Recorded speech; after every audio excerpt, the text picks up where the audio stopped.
Film Club. Thank you very much for joining us for another episode of Film Club. I'm one of your hosts, Andy Harrison, and with me, as always, it's Andy Donaldson. Hello. Every week in Film Club, we invite you along to watch a film with us, and this week we're finally taking a look at Drunken Master 2.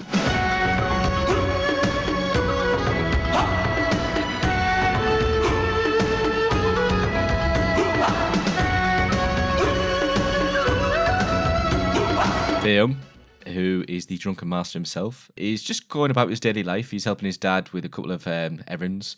The evil British come in and are trying to steal some artifacts from Chinese artifacts. So he goes and tries to, in the wrong way, try and defend his, firstly his honour by fighting, and his dad berates him, and he gets really drunk, gets beaten up, and then finally goes back and defeats the baddie. And just to preface this, we did Drunken Master 1 last week, and I watched it dubbed, and anyone who hasn't seen the episode, I watched it dubbed. It is atrociously bad, and me and Andy went over and watched it again, how bad it was, and it doesn't work well. So I actually watched this subbed, and I thoroughly enjoyed it. And I actually went back and watched a bit of the original, the first one, sorry, and again, great. But this was a fantastic film. This is Drunken Master 2, but also called The Legend of Drunken Master when it was released over in the West. This is the continuation of Wong Fei-hung's story, portrayed by Jackie Chan still. But interesting to know that this is not what is also called Drunken Master Part 2, which was released a couple of years after the first one and actually had the same director, and that follows Beggar So's story. This is following, obviously, our protagonist, Fei-hung. This is a different director. It's Lau Kar-leung. You can tell it's a different style. Just short of 20 years after the first one. Yeah, I believe is it 16 years? You are exactly right. That's a chunk of time to pass. But also the production value is massively different. You look at the amount of different sets that they'd be able to do.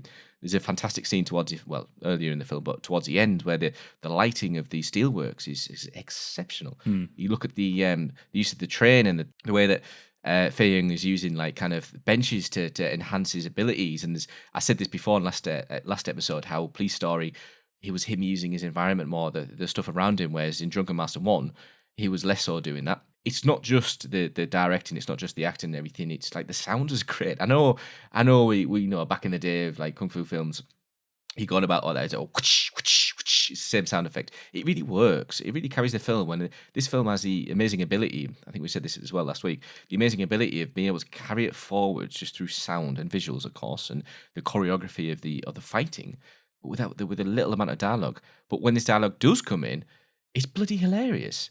I mean, my absolute favourite character throughout this whole film is the mother. She is such a good addition. I love that silly little chemistry she has with Jackie Chan, where they're both trying to like help each other navigate the father. Exactly, and it's multiple times this comes on, or when she's like kind of directing the fight and getting him drunk, it's all right, everything. So she's portrayed by the late Anita Mui, and she was hands down. I mean, don't get me wrong, I love Jackie Chan throughout this, but going back to where I was before, we were on about the lighting of towards the end of the film and the production value. The sound throughout this film is amazing as well, but the music is fantastic as well.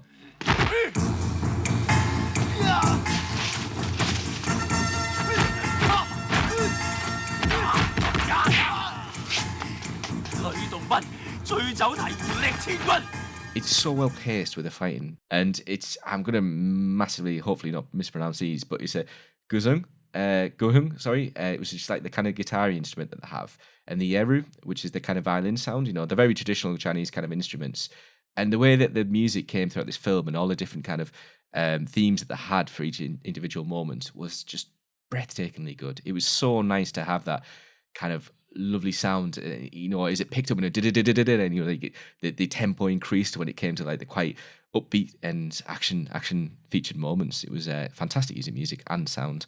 The first film is set in like a time period, whereas when you come forward to like this film and we were talking about trains and people dressing in suits with ties and things, it's very much set in like late 80s, early 90s. You mentioned about suits, it's absolutely brilliant when he takes his tie off and starts fighting with a tie. That is the kind of like Police Story kind of use of equipment around him, use of tools around him that Jackie Chan's known for. And that fight with a guy in the suit is just, it's so good. He rips it off him, doesn't he? The talent of Jackie Chan, his team, and everyone else around him. The important thing there is it's Jackie Chan and his team. and you can sort of feel their fingerprints all over this film. Whereas with the first Drunken Master, it was Jackie Chan acting, under a different team. He didn't have the Jackie Chan team, presumably at the time. He was still sort of getting his name out there and really trying to find a foothold in the industry. This was him actually returning to like a traditional sort of martial arts comedy film for the first time in quite a while. He'd already been established both in the East and in the West. And for that sort of impact, you feel a lot of the changes. Like one, we're talking about the directorial impact, right? This film has such a different visual style, not just in terms of its lighting, but its pacing and its editing as well. Well, pacing's amazing. They don't, whereas in the first Drunken Master, there was a lot of like allowing choreography to play out on a long sort of wide shot. This is much more involved. They're quite happy to cut in for certain moments, whether it's just a simple like piece of choreography, a certain hand movement. They'll quite happily cut into close-ups, mid-shots, and keep that like sort of energy going about it. I think that's what makes it like a bit more palatable to people. I think Drunken Master 2 will consistently pop up on people's like lists in terms of best action films of all time. Like it's always up there. And I think that sort of consistent pacing in terms of the action is what helps people find it a bit more easy watching. I do have to say that for me, the story of Drunken Master 1 I found way more enjoyable. I think the action in Drunken Master 2 is spectacular. In particular, that final action sequence. Brilliant. Which was it 7 minutes long? Yeah, so it's 7 minutes long. Apparently, Jackie Chan and the director actually clashed quite consistently throughout the film, and eventually the director left, and supposedly Jackie Chan took over for that action sequence at the end. No way. And it's fantastic. It's a really good piece of choreography. I actually think that most of the action in this film is probably better than the first film. I do think the story is nonsensical. I think that it is, but it works. It works to the point of the story helps convey the action in the sequences that you want the action. And I can like, just as we watched Drunken Master last week, and it was like a story that's had a legacy that's been done again and again and again. So I couldn't really get on board with the plot because it's, I've seen it before, and it's a testament to its time coming out at my age. With this one, yes, the story hasn't been done again and again and again, but in fact, it just allows it to do its thing, but let the action and the humor speak for itself. It's jaw-dropping the amount of effort that went into it. Like Jackie Chan has apparently said that on average they were getting about 3 seconds of usable footage per day, with that final action sequence taking like 4 months to film. I was a bit gutted not to see Beggar So in this. Obviously, Drunken Master 2, I thought the Beggar So being coming in without any kind of knowledge about the film, but at the same time, I can accept that. Totally agree. I also missed Beggar So. Like he was such a like weird presence, peculiar character on screen. He added a lot like that sort of the mythological element of the Drunken Master.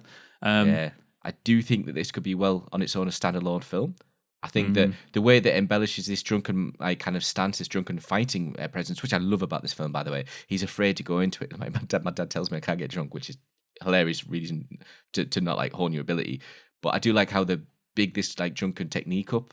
And I can see why they rebranded it as Legend of the Drunken Master. But actually, speaking of, there's a really cool part where there's an action sequence where he's, I can't remember, he beats up the foreman's henchman, and he goes on about the different gods, and he goes about this and the flute and everything like that. Later on in the film, towards the end scene, he replicates all those movements like wheelbarrowing someone in a fight, but without the kind of I say it's exposition. It's not exposition, but like actually speaking about what he's doing, he just does it and lets the action speak for itself. Really cool how it is that there's a mimic of scenes there from him, like telling the audience, or the audience being the people around him, and then actually doing it to the one guy alone. Really, really, really cool moment. That absolutely. So there is Drunken Master Part 2. You can let us know in the comments below what you thought of Drunken Master Part 2. But Andy and I will be back once again next week, where we're going to take a look at Get Carter. Cheers, guys. Until then, get watching.